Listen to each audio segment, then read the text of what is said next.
Réunis devant cette prison où notre camarade Georges entre dans sa 34e année de détention. Il n'est plus besoin de rappeler sa longue lutte pour la liberté de la Palestine et du Liban et en tant que communiste pour les droits de la classe travailleuse et le renversement définitif du capitalisme pourrissant qui opprime, enferme et tue. Son maintien en détention à perpétuité réelle, comme l'a dit l'ex-ministre Urvoas, chose qui est pourtant à l'encontre de sa propre loi, de la propre loi de l'État qui le garde prisonnier, c'est bien la preuve de la vengeance du capitalisme et des États oppresseurs à l'encontre de quiconque les met en danger. Mais Georges n'est hélas pas un cas isolé. Plusieurs milliers de Palestiniennes et Palestiniens sont captifs dans les geôles de l'occupant sioniste. Notre plus profonde solidarité va à ces combattantes et combattants pour la libération sociale et nationale. Et d'autres ici en parleront et en ont parlé sans doute mieux que nous. Georges croupit derrière les barreaux de cette prison, mais il n'est pas le seul. En effet, d'autres combattantes et combattants de la liberté, en l'occurrence des prisonniers politiques basques, se trouvent également derrière ces murs. Didier Aguerre, Oyan Barandaya Goni, Iñaki Esparza Luri, Frédéric Aramburu, Joseba Segurola Kerejeta et Ibn Fernandez Iradi. Ce dernier s'étant vu diagnostiquer il y a plusieurs années une sclérose en plaques, excusez-moi, qui nécessiterait sa libération. Mais l'État français reste sourd face à cette urgence médicale. Certains de ces prisonniers politiques se trouvent incarcérés ici depuis 25 ans. Afin d'exiger le rapprochement des prisonnières et prisonniers politiques basques, une grande manifestation organisée par le mouvement Galera aura d'ailleurs lieu à Paris le 9 décembre prochain. Et d'autres manifestations sont régulièrement organisées au Pays Basque par le mouvement pour l'amnistie et le mouvement Galera. N'oublions pas que le seul crime de ces militantes et militants a été de combattre l'oppression et pour la liberté de leur pays, du peuple travailleur basque, liberté prétendument garantie par le texte fondateur de l'ONU. Nous parlions de la liberté pour la Palestine, pour le Pays Basque, et nous n'oublions pas de mentionner la lutte de libération nationale du peuple kurde, qui subit actuellement une répression féroce de la part de l'occupant irakien après la victoire écrasante du oui lors du récent référendum d'indépendance. Pour continuer sur ce sujet, l'Europe de l'Ouest est aujourd'hui secouée par la situation du Principat de Catalunya et de la Val d'Aran.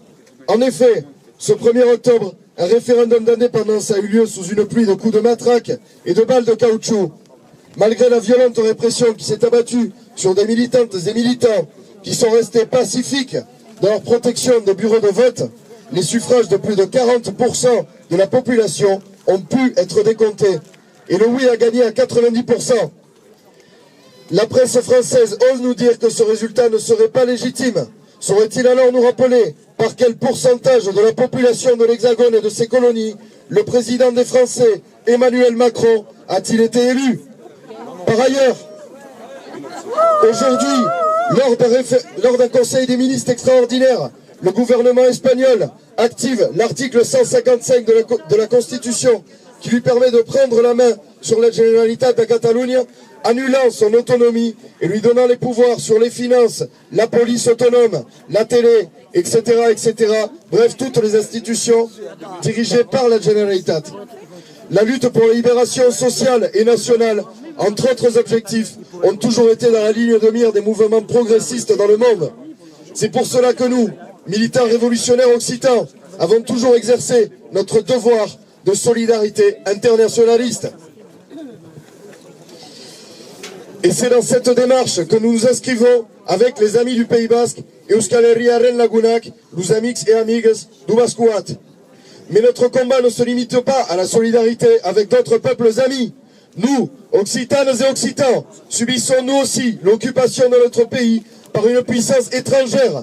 Notre culture, notre droit à l'autodétermination et notre existence même sont purement et simplement niés. C'est à cause de cela que depuis des années, nous menons une lutte pour notre liberté et la fin de l'oppression dont notre peuple est victime, depuis l'ordonnance de Villers-Cotterêts jusqu'à nos jours, en passant par des générations d'enfants torturés, humiliés et traumatisés par les instituteurs, les hussards noirs de la République, et les milliers de jeunes gens envoyés à l'abattoir de 14 et 18 par l'État jacobin et guerrier. C'est pour toutes ces raisons que nous sommes présents aujourd'hui afin d'exprimer notre soutien et notre solidarité totale et inconditionnelle envers Georges, Didier, Oyan, Iñaki, Ibon, Frédéric et Joseba, nos camarades. Libertat als presos polítics, la resistència, que és qüestió de dignitat entre tots aquests. Anarem tostets en patac! Ouais! Merci. Libérez Georges!